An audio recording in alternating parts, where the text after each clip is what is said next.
seorang pendeta yang pernah berkeliling-keliling menjadi seorang mu'alaf, mengaku ke masjid-masjid. Iya, di Bandung. Berceramah di masjid-masjid. Ya, tokoh-tokoh Islam Bandung mendengar kalau Yusuf ini dipenjara, mohon maaf, karena masalah kriminal. Beda lagi. Bukan penistaan. Oh, itu nanti berikutnya. Iya.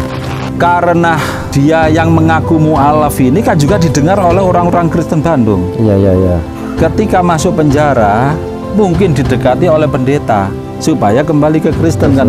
Padahal sebenarnya dia itu bukan orang Kristen, itu orang Islam. Karena kesaksian bohongnya di beberapa gereja, yang kemudian ketika dia ceramah di gereja Maranatha Surabaya direkam. Akhirnya Yusuf Roni ditangkap, dijatuhi hukuman penistaan agama. Jadi Haji Abdul Ghani Roni itu mengadopsi banyak anak. Fotonya ada itu, Yusuf Roni sama beberapa anak angkat yang lain.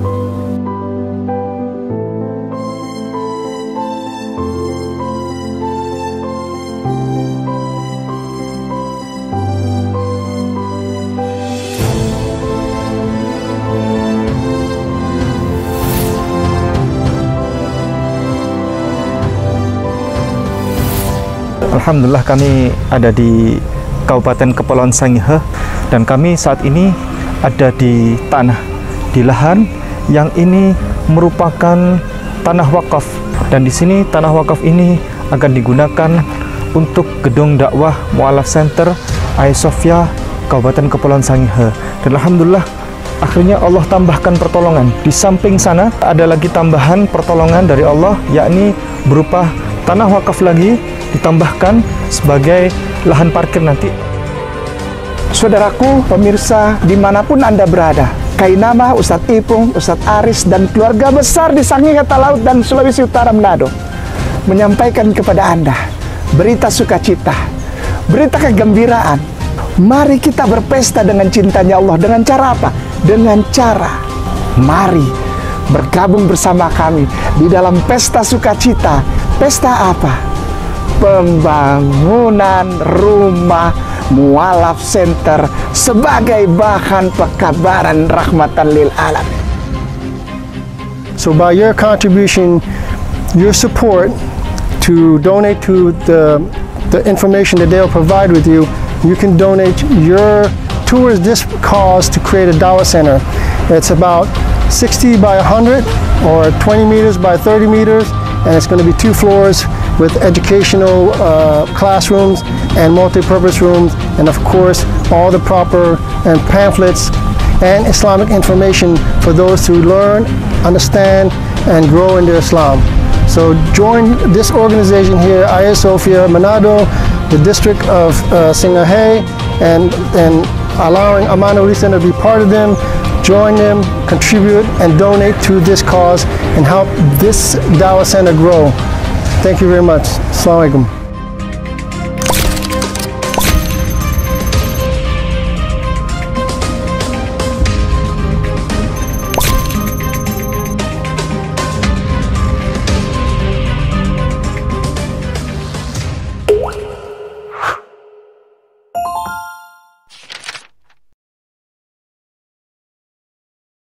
Assalamualaikum warahmatullahi wabarakatuh. Alhamdulillah, sore hari yang indah. Kami hari ini ada di Pujon, Kabupaten Malang, atasnya Kota Batu, dan saya bersama, di tengah saya ini ada penguasa Pujon. Kemudian kami ada di Cafe Sawah, tepatnya di Cafe Lumintu. Nah, senior saya Al Ustadz Masyhud. Kemudian pada sore hari ini kita akan menginformasikan satu hal tentang sejarah yang terus berulang. Apa itu? Sejarah orang menyamar menjadi mu'alaf. Sejarah ini akan ratusan tahun akan berulang-ulang terus. Menyamar untuk tujuan tertentu dalam kaitannya bidang tertentu. Nah, seperti itulah kurang lebih. Ini saya dapatkan buku namanya Mukjizat, Pengharapan di Tengah Kesukaran, karangan KAM Yusuf Roni. Nah, ini beliau adalah nanti Ustadz Masud yang akan menyampaikan, seorang pendeta yang pernah berkeliling-keliling menjadi seorang mu'alaf, mengaku ke masjid-masjid. Iya, di Bandung. Berceramah di masjid-masjid. Iya. Sama kejadiannya persis seperti kejadian di Manado itu, Ustaz. Ada namanya pendeta Ronald Lambe. Dulu mengaku menjadi mu'alaf dan berceramah ke masjid-masjid, keliling-keliling, diundang oleh orang-orang. Tapi banyak orang juga nggak percaya sebenarnya. Dan akhirnya beneran juga dia kembali ke Kristen dan sekarang labelnya bagus, Ustaz. Mantan mu'alaf. Mantan Ustadz. Mantan Ustadz. Ya, pendeta mantan Ustadz. Ininya, labelnya. Iya. Nah, ini adalah buku ini, Yusuf Roni. Nanti Ustadz Junaidi bisa memberikan tanggapan tentang pendeta Yusuf Roni ini. Ustadz Masud yang banyak tahu ini. Ustadz Masud. Bahkan Ustadz Masud punya foto dia waktu masih kecil, Ustadz. Ya, foto masa kecil pendeta Yusuf Roni. Dapat dari mana? Dari keluarga angkatnya yang di Palembang. Iya.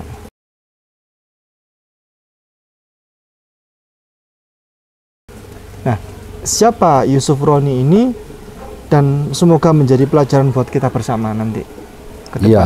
Mana ayat yang bikin kamu jadi Kristen?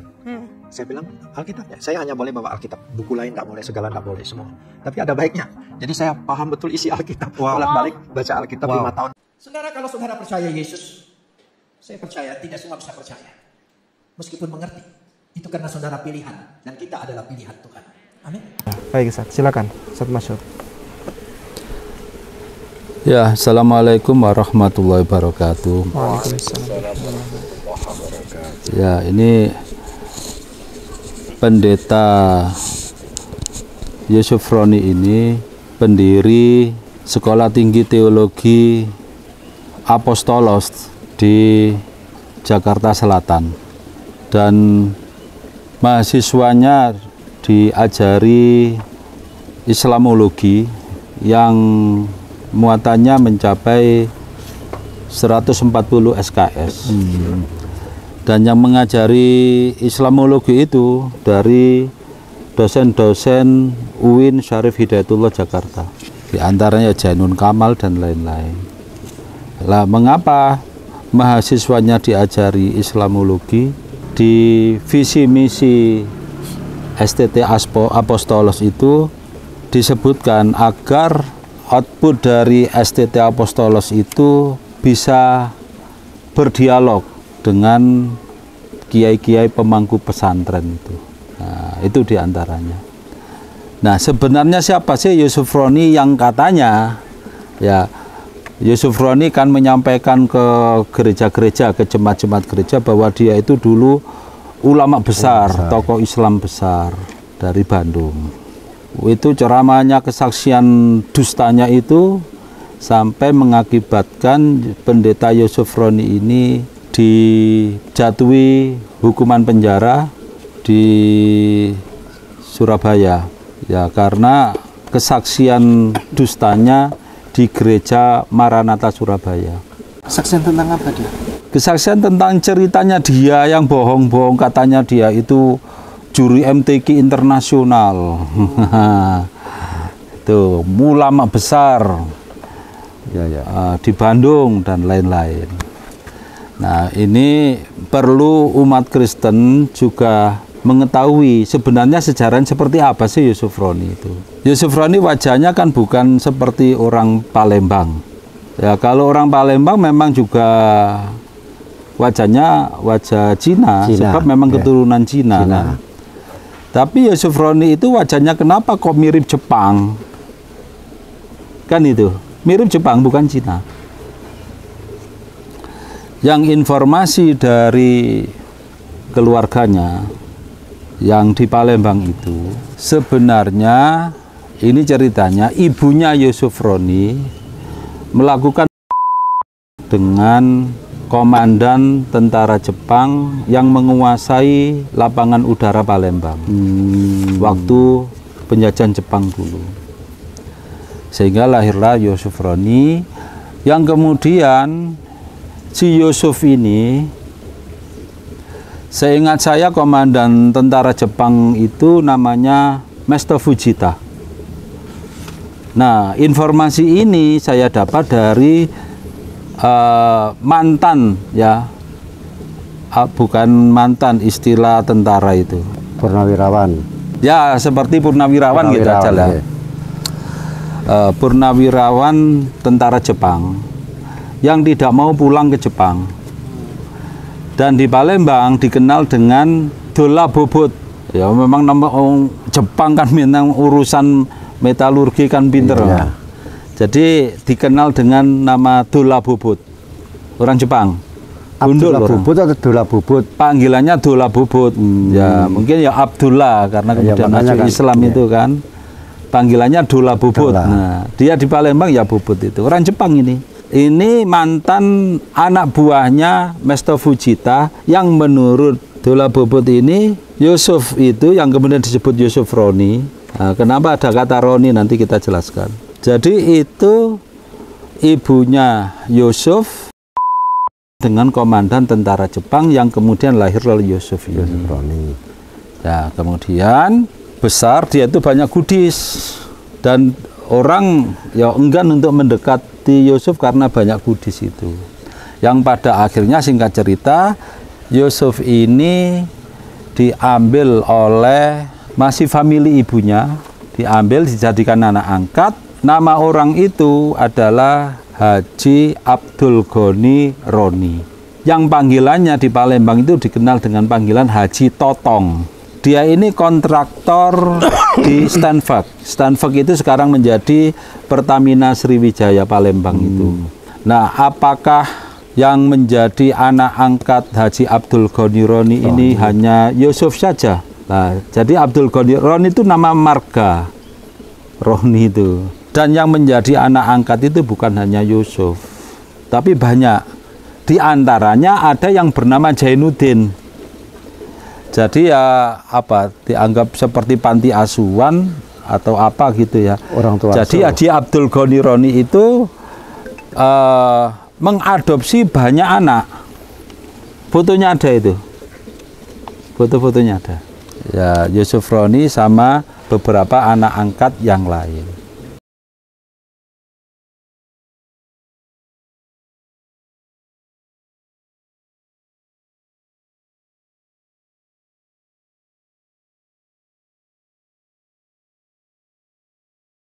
Nah, ada hal yang unik menurut anak kandung.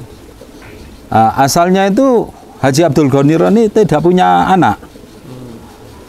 Dalam pernikahannya itu yang agak lama nggak punya anak. Yang kemudian punya anak. Punya anak. Nah, di antara anaknya itu bercerita kepada kami. Ada hal aneh, padahal si Yusuf ini yang kemudian bernama Yusuf Roni karena gandeng dengan masalah marga itu, si Yusuf ini sudah di kursus baca Al-Quran secara privat, tapi anehnya kok nggak bisa baca Quran. Aneh. Sampai kemudian Yusuf Roni ini sudah di SMP. Ibunya menikah dengan orang Belanda dan pindah ke Bandung. Terus Yusuf Roni dari Palembang menyusul ke Bandung. Lah, ketika ada di Bandung, karena wajah-wajah Jepang kan gitu kan, kok Islam. Ya. Nah, Yusuf mengaku ke tokoh-tokoh Islam Bandung bahwa dia ini adalah mu'alaf. Mengaku begitu.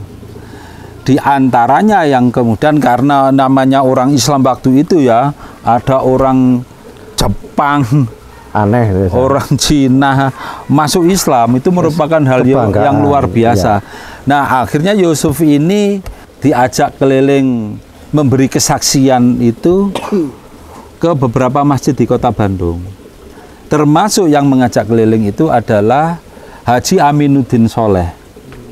Haji Aminuddin Soleh. Pernah dengar. Ya, Profesor Dr. Aminuddin Soleh. Insya Allah tokoh Bandung yang aktif di Pusat Dakwah Islam pasti tahu siapa itu Profesor Dr. Haji Aminuddin Soleh itu. Nah, salah satu yang mengajak Yusuf Roni keliling itu yaitu yang akhirnya Yusuf Roni diajak ke Kami-Kapi. Masih ingat ya Kami-Kapi yang harus berhadapan dengan PKI. Nah, jadi aktif di situ juga. Yang kemudian hari selang beberapa bulan kemudian si Yusuf ini kok tidak kelihatan. Kemana anak ini? Pemuda ini kan. Lama nggak kelihatan. Ternyata kemudian ya tokoh-tokoh Islam Bandung mendengar kalau Yusuf ini dipenjara, mohon maaf, karena masalah kriminal. Beda lagi. Bukan penistaan. Oh, itu nanti berikutnya. Jadi dihukum di penjara karena urusan kriminal. Yang kemudian dia keluar kok menjadi Kristen. Nah, kemungkinan karena dia yang mengaku mu'alaf ini kan juga didengar oleh orang-orang Kristen Bandung. Iya. Ketika masuk penjara, mungkin didekati oleh pendeta supaya kembali ke Kristen kan. Padahal sebenarnya dia itu bukan orang Kristen, itu orang Islam. Berarti Islam sejak lahir kan? Islam sejak lahir. Iya, jadi bukan mu'alaf. Iya. Hanya saja memang dia tidak bisa baca Quran meskipun sudah didatangkan guru ngaji, guru baca Quran itu secara privat ya. Yang datangkan ya Haji Totong ini. Itu ceritanya. Selanjutnya, nah setelah dia keluar Kristen itu ya saya nggak tahu dia mengaku jadi Kristen tuh waktu itu Kristen beneran atau enggak. Soalnya Yusuf Roni itu ya memang latar belakangnya ya begitu. Iya.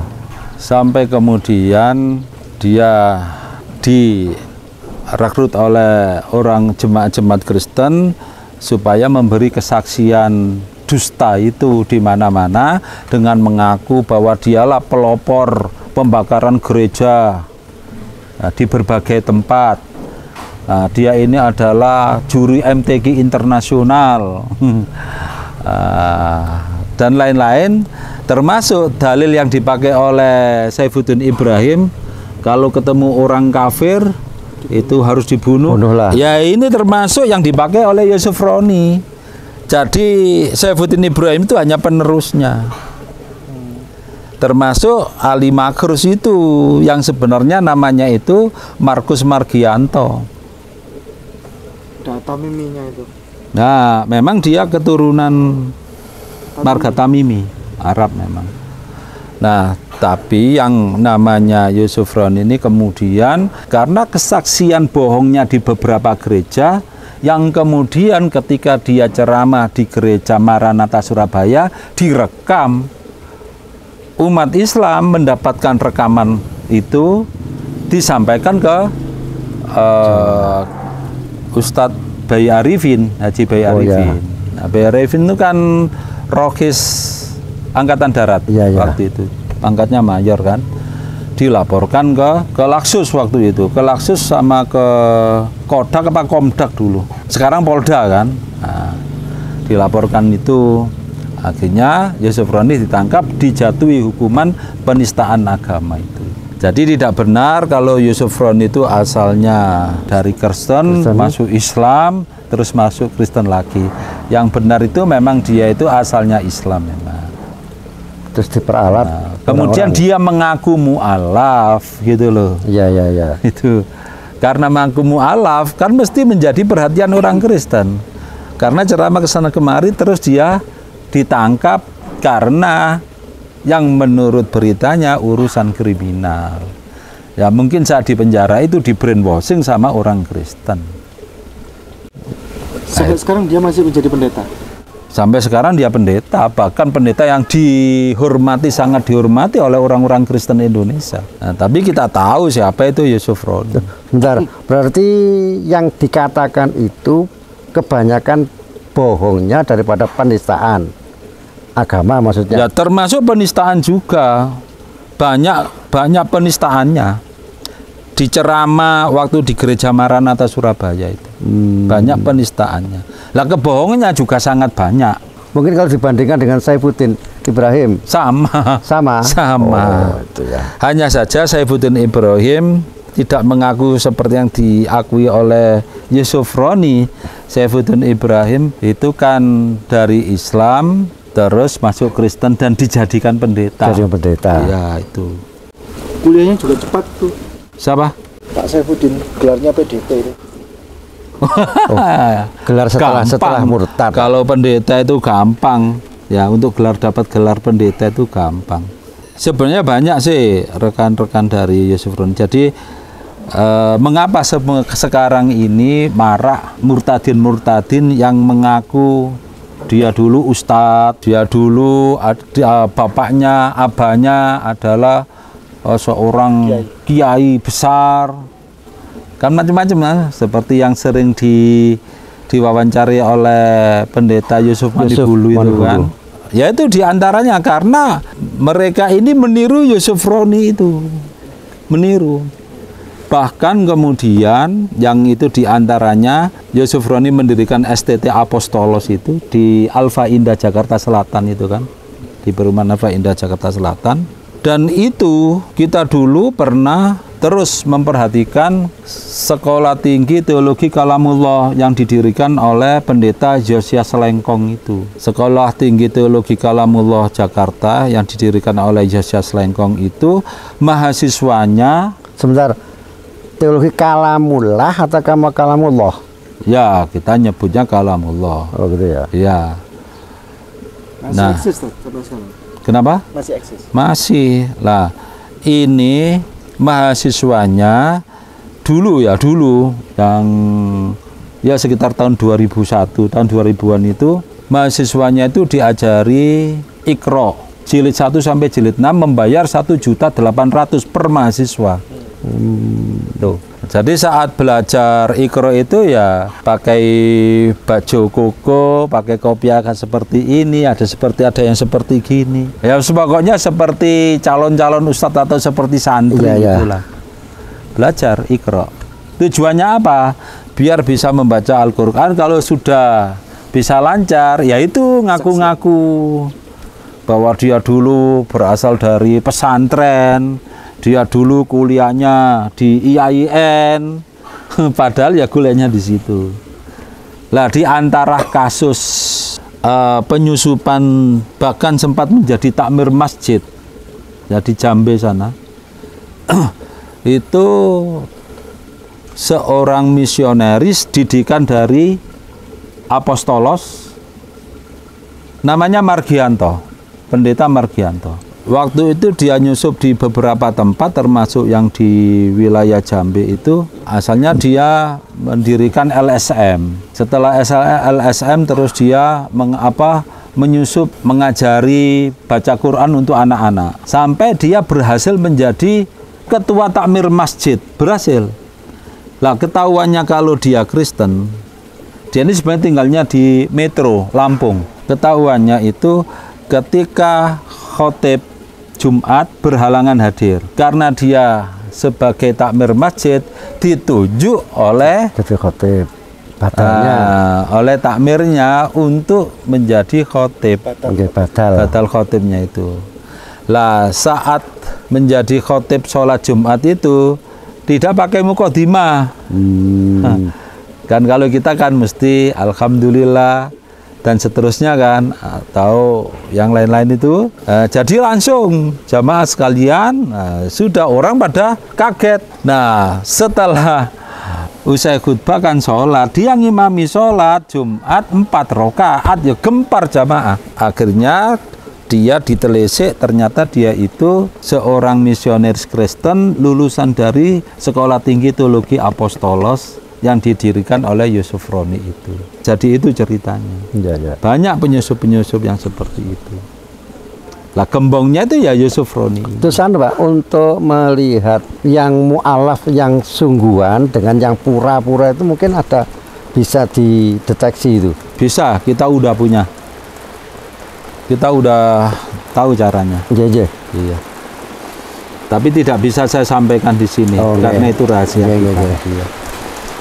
Ustadz Mansur, saya mau tanya ini. Kalau saya melihat di YouTube-nya Yusuf, siapa itu? Manubulu. Ya. Itu kan banyak yang bilang dia murtadin, ya, asalnya anak kiai, ada yang ustadz dan sebagainya. Tapi setelah dicek baca surat ayat-ayat, surat-surat pendek aja rata-rata kok nggak ada yang benar. Itu memang ada manipulasi yang di situ. Itu yang pertama. Terus yang kedua, setelah saya lihat para mu'alaf yang baru-baru ini, begitu beliaunya masuk Islam, ini saya kadang-kadang juga iri, juga malu gitu loh. Karena beliau betul-betul bisa menjadi apologet dan pembela Islam dengan sungguh-sungguh. Itu resepnya gimana itu? Iya.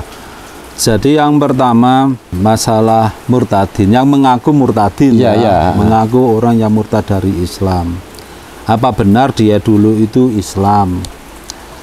Yang pertama, satu, bisa jadi memang dia asalnya Islam, tapi pendalaman agamanya dangkal. Ya, karena pendidikannya. Yang kedua, bisa jadi dia pengetahuan agamanya bagus, agama Islamnya, hanya saja karena terkadang urusan perut, ya kayak pendeta Saifuddin Ibrahim itu kan, dia itu kan hanya urusan duit dan duit aja kan. Baca Quran lancar dia, kuliah di di studi Islam kan dia, baca Qurannya lancar. Tapi ya karena urusan duit itu, duit dan perut, akhirnya dia masuk Kristen. Kalian orang Kristen benar-benar harus mendonasikan uangmu berapa aja lah sebulan, walaupun 20.000 rupiah, yang penting itu rutin 20.000 rupiah di rekening Saifuddin Ibrahim BCA saya. Hei malaikat Israel, ya, jangan coba-coba cabut nyawa saya. Tolong ya, kirim bantuan, donasi atau apalah untuk memperbesar kalung saya supaya bibir saya disuntik supaya kelihatan seksi. Saya nggak tahu dia masuk Kristen itu betul-betul Kristen ataukah tidak, saya nggak tahu. Tapi yang jelas karena dia menghujat Al-Quran menghujat Islam seperti itu, ya dia dikategorikan sebagai orang-orang kafir. Sebagai orang kafir. Selanjutnya ada yang memang sebenarnya dia bukan dari Islam, mengaku sebenarnya murtadin, padahal asli dari Kristen. Siapa saja di antaranya?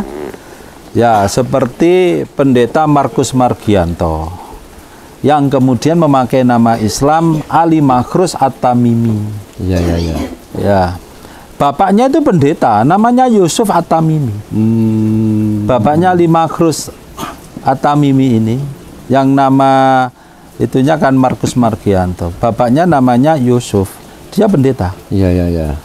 Nah, pamannya Ali Makhrus ini, atau pendeta Markus Margianto, pamannya Ali Makhrus itu pendeta Wage namanya. Dia pendeta di gereja GSJA Jalan Pogot Surabaya. Jadi mustahil dia itu Islam asalnya, enggak. Jadi dia sejak lahir Kristen. Ya, Kristen. Karena anak dia itu anak pendeta. Gitu ya. Nah, kemudian dia disekolahkan, sekolah kependetaan itu di Medan sana, Jalan Nanas. Saya tahu kalau dia ada di sekolah teologi Medan itu, dia nyebut, tolong disebutkan saya dulu itu sekolahnya itu di sekolah teologi di Jalan Nanas Medan itu. Karena dia dengan saya ya kemudian akrab itu. Yang lucu ini pengakuan dari istrinya. Yang istri pertama, ketika kita tanya, Bu, sampean dulu karena asalnya anaknya kiai kampung di Singosari, istrinya Ali Makhrus. Jadi ceritanya Ali Makhrus ini dapat tugas menyusup di Islam. Asalnya di Batu, di kota Batu. Dan karena nyusup di Islam, maka dia sunat. Nah, setelah sunat kemudian dia ini nyusup masuk di PIK, Pesantren Ilmu Al-Qur'an Ustadz Singosari, Kiai Haji Ustadz Basori Alwi. Iya, ya Basori.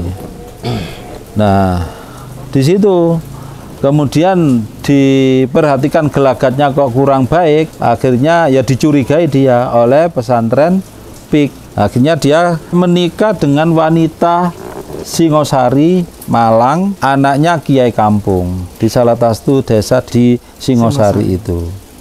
Dia ini ya melakukan seperti ajaran Islam gitu, ikut pohon mas zaman apa dulu itu? Pomas itu lah, Pomas Golkuis ya. Iya. Golkuis itu. Ikut itu, dia dulu asalnya jualan barang-barang elektronik, ludes semua. Nah, pada akhirnya karena nggak punya uang dan lain-lain, dia akhirnya ya kembali komunitas awal di gereja. Dia mengaku sebagai keturunan Nabi, mengaku telah kuliah di Madinah selama 4 tahun, kan gitu. Ada satu masa yang terpenting ketika saya ada di Madinah sana. Ada satu hal yang terpenting bahwa orang-orang yang berangkat naik haji itu kalau pulang itu yang selalu dibawa adalah air zam-zam. Namun yang menjadi permasalahan saat ini, adakah kebenaran di balik air zam-zam ini?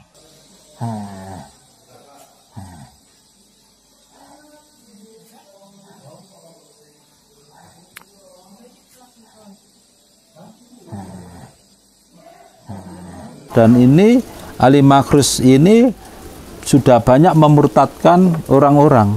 Memang betul, memang. Iya. Banyak yang dimurtadkan. Terus kembali ini ya, kalau saya melihat di persaksian wawancara dengan Manuhulu, ya. Manubulu ya. Iya. Itu rata-rata kayaknya ketika memberikan kesaksian itu kayak gak mantap gitu loh. Ya memang itu. Dia sendiri memang sadar bahwa dia itu bohong. Lah orang yang bohong bagaimana? Mantap. Gitu ya. Iya. Mohon maaf. Sama seperti ya maaf ini saya teruskan contohnya yang Ali Makhrus ini karena gembongnya juga kan. Iya. Termasuk Yusuf Roni Saifuddin Ibrahim. Ketika itu saya pun menanyakan kepada istrinya kan Islam kan. Yang Ali Makhrus kan kemudian diajak ke gereja-gereja oleh jemaat-jemaat Kristen itu, oleh pendeta juga gitu sama, untuk memberi kesaksian palsu itu. Lah istrinya waktu itu ya setelah dia gempar VCD-nya itu, rekaman video kesaksian bohongnya itu, pada akhirnya kan saya datang ke rumahnya. Saya tanya, loh Bu, sampean jadi selama ini Kristen, masuk Kristen? Jawabannya enggak. Lah terus itu gimana suami sampean Pak Ali Makhrus memberi kesaksian bohong di gereja-gereja itu? Kapan lagi? Memang orang Kristen itu, mohon maaf tanda petik ya. Dia yang bilang itu. Iya. Bukan Ustadz Masud. Bukan saya. Kapan lagi? Memang orang Kristen itu bodoh-bodoh. Mau aja dibohongi oleh suami saya. Ya, kapan lagi bisa bohongi orang Kristen? Dan memang dapat honor lumayan besar. Itu pengakuan dari istrinya yaitu. Lah Ali Makhrus sendiri ngomong ke saya, Ustadz, saya ceramah sekali ceramah itu bisa 8 juta. Ustadz sendiri kan tahu waktu malam acara tasyakuran sunatan anak saya itu, Ustadz sendiri kan tahu ada 2 pendeta tanpa sepengetahuan saya menaruh uang 8 jutaan dua kresek plastik tas kresek plastik itu ditaruh gitu aja. Pagi harinya baru istri saya tahu kalau itu uang. Nah, jadi istrinya bilang ke saya, sejak dulu ya saya Islam. Nah, terus ya itu tadi. Lah sampean ke gereja itu ikut kebaktian. Kebaktian mek nyanyi-nyanyi tok. Kapan maneh mbujuki orang Kristen? Ya. Sekali lagi saya mohon maaf yang sebesar-besarnya atas segala bentuk kesaksian saya yang dalam kaset. Kami sudah mencabutnya. Kami berterima kasih karena kami sudah disadarkan kembali, dan teguran itu adalah sebuah cambuk pelajaran yang terbaik di dalam kehidupan kami. Di dalam kesempatan yang terindah ini pula, kami juga mohon bantuan doa agar perjuangan iman dan Islam kami ini bukan karena sesuatu yang bersifat pura-pura, tapi kami ingin betul-betul berjuang iman Islam kami dengan hati yang tulus. Mungkin ini yang dapat kami sampaikan. Besar hati kami untuk memohon maaf kepada seluruh umat Islam yang ada di Indonesia, dan kami tetap mohon dukungan doanya agar kami dapat melanjutkan perjuangan ini. Berarti kebalikan ya, artinya kalau kita lihat murtadin ya, ini karena uang. Iya. Sementara kalau saya lihat di YouTube itu kalau mu'alaf, iya, itu justru rela mengorbankan harta dan segala-galanya, iya, demi bahkan Islam. Rela menderita. Iya ya, kebanyakan itu. Karena memeluk Islam. Karena memang mereka mengetahui kebenaran Islam. Dia mencari sendiri. Iya ya ya. Dan rela kehilangan pekerjaan dan siap menantang pendeta-pendeta kan? Iya ya ya. Siapa aja yang nggak ditantang itu. Oh, berarti gini ya, tadi yang saya tanyakan, mengapa sih mu'alaf itu ya setelah dia tahu kebenaran Islam, masuk ke dalam Islam, iya, justru sekarang jadi pembela Islam, iya, dengan sungguh-sungguh dan ingin menyampaikan kebenaran Islam, bahkan ingin berhadapan dengan pendeta-pendeta. Karena mereka akan mengungkapkan bahwa agama Kristen itu tidak benar, iya, yang iya, benar itu Islam.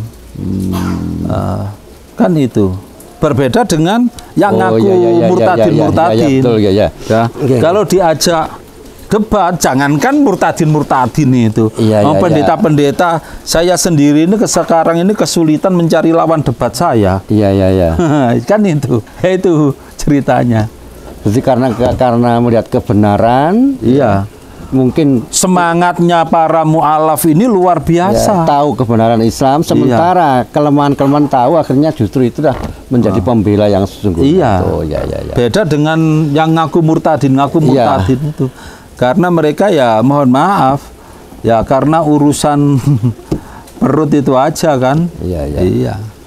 Mana ada itu orang Islam yang kemudian masuk Kristen terus karena mencari kebenaran, nggak mungkin. Nggak ada. Iya, dan mereka justru ya tidak berani bertemu dengan mu'alaf yang sekarang menjadi pembela dan dai-dai atau daiyah Islam itu.